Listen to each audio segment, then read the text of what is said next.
Hello friends, FIR నమోదు చేసే సమయంలో పాటించాల్సిన తప్పనిసరి జాగ్రత్తలు, నియమ నిబంధనల గురించి ఈ వీడియో.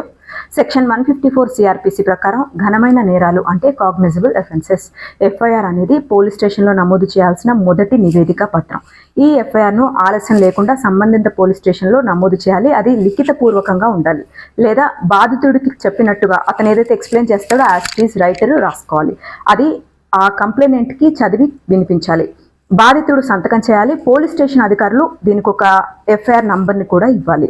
ఎఫ్ఐఆర్ నమోదు చేయకుండా పోలీసులు గనక తిరస్కరిస్తే ఆ ఎఫ్ఐఆర్ నమోదు చేయ కారణాలు, ఇది CrPC section 154 class 3 and 156 class 3.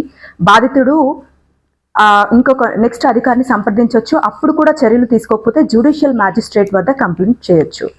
మహిళల ఫిర్యాదుల సందర్భంలో చాలాసార్లు ఇబ్బందులు గురవుతూ ఉంటారు. ఈ సిఆర్పిసి సెక్షన్ 154 ప్రకారం మహిళ ఫిర్యాదు చేయాలంటే మహిళా పోలీస్ స్టేషన్లో ఆ మహిళా అధికారి ఆవిడకి హెల్ప్ చేయాలి.